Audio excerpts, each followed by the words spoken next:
नमस्कार प्रिय विद्यार्थियों, जीवी पॉइंट में आपका हार्दिक स्वागत व अभिनंदन।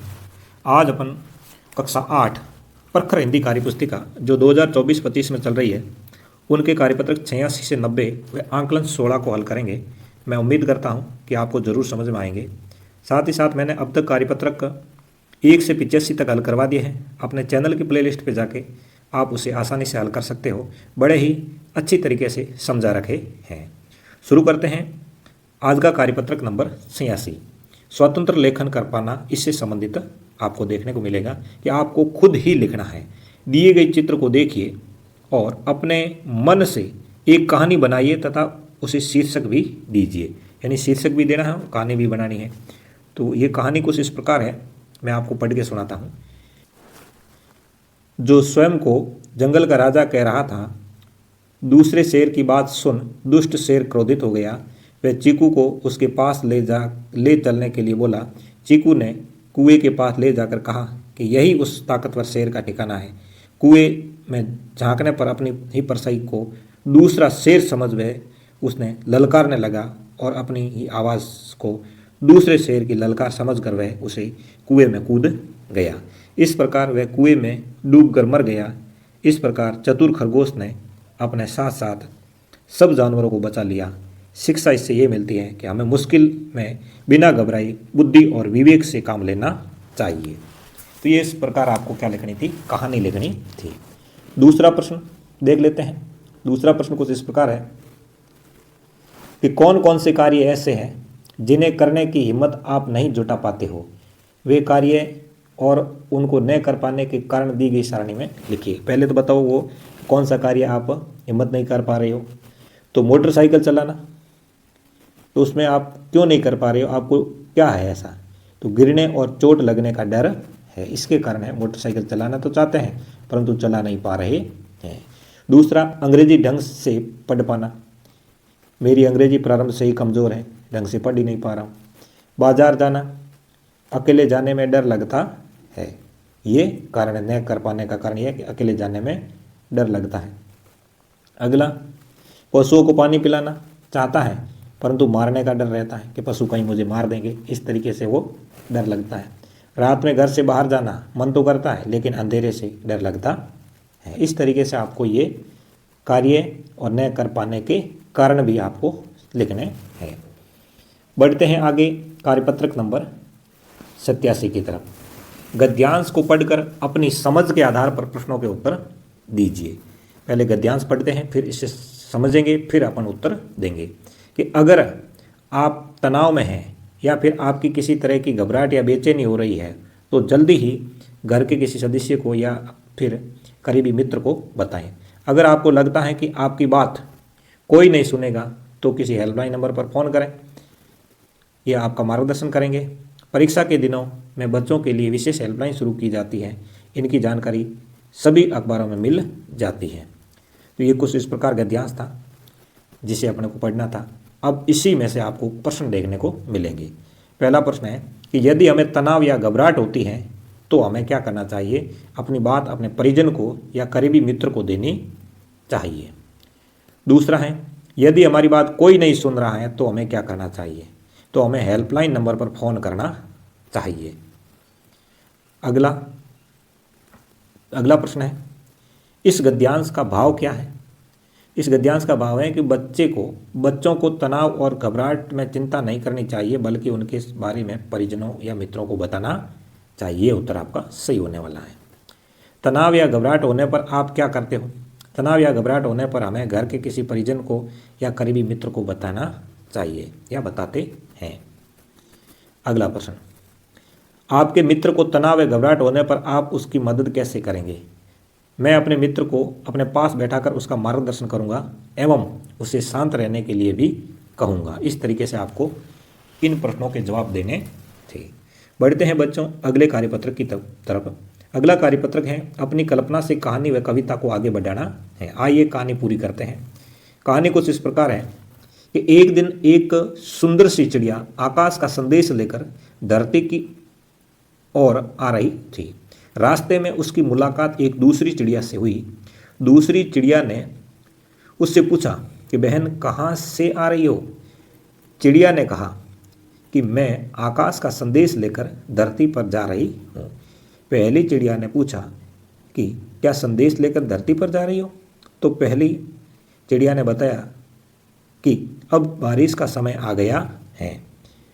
जब चिड़िया धरती पर पहुंची तो उसने देखा कि सभी किसान अपने खेतों को तैयार कर रहे हैं, सभी को वर्षा का इंतजार है। फिर उसने वापस जाकर आकाश से कहा, हे आकाश, अब आप बादलों को आदेश दीजिए कि वर्षा करें जिससे किसान फसल उगा सके। इस तरीके से आपको ये कहानी पूरी करनी थी। फिर ये तो कुछ है नहीं, इसमें आपको पढ़ना और हंसना है। जैसे कर्ण कह रहा, अरे भाई आज तो गजब हो गया। वासु कहता, क्या बात है? कर्ण कहता है, मेरे कुत्ते ने डीजल पी लिया, तभी से वह चक्कर लगा रहा है, पता नहीं उसका क्या होगा। वासु कह रहा, चिंता मत कर, वह डीजल खत्म हो जाएगा, तब वह अपने आप रुक जाएगा। तो ये आपको पढ़ना है और थोड़े आनंद लेना है। देखते हैं बच्चों अगला कार्यपत्रक नंबर 89। 89 में कहानी है, कहानी को पढ़ना है और फिर प्रश्नों के उत्तर देने हैं। तो सबसे पहले अपना काम रहता है कहानी को अच्छी तरह से पढ़ना, फिर संबंधित प्रश्नों को उत्तर देना। यही आपका नेचर, यही आपका काम रहता है। तो शुरू करते हैं सबसे पहले कि गांव के लोग बहुत खुश थे। एक चमत्कारी बाबा उसके गांव आए। बाबा के लिए विशेष रूप से व्यंजन तैयार कर गांव के लोग सुबह शाम मंदिर के पास इकट्ठा होते। जब यह बात तेनालीराम को पता चली तो उसे लगा कि दाल में कुछ काला है। वह मंदिर गया और बाबा के पास बैठ गया। बाबा ने मंत्र का जाप आरंभ किया। तेनालीराम ने देखा कि बाबा एक ही मंत्र को बार बार दोहराए जा रहा है। तेनालीराम को पता चल गया कि वह बाबा ढोंगी है। अचानक तेनालीराम आगे बढ़ा और उसने बाबा की दाढ़ी से एक बाल खींच लिया। मुझे स्वर्ग की चाबी मिल गई है, तेनालीराम चिल्लाया। सब लोग चौंक गए। ये बाबा इतने महान हैं कि इनकी दाढ़ी का एक बाल ही मुझे हमेशा के लिए धन्य कर देगा, तेनालीराम ने ऐसा कहा। तुरंत ही बाबा की दाढ़ी का बाल पाने के लिए भागदौड़ मच गई। भयभीत होकर बाबा अपनी जान बचाकर भागा और लौटकर कभी वापस नहीं आया। इस तरीके से कुछ काल्पनिक कहानी है। काल्पनिक कहानी हमने पढ़ी तो इससे संबंधित प्रश्नों को भी हल कर सकते हैं। तो शुरू करते हैं संबंधित प्रश्नों को। देख लेते हैं कौन कौन से प्रश्न हैं, क्या इन प्रश्नों के जवाब होने वाले हैं। तेनालीराम को कैसे पता चला कि बाबा ढोंगी है? वह एक ही मंत्र जो था उसे बार बार दोहरा रहा था। तब तेनालीराम समझ गए कि ये बाबा ढोंगी है।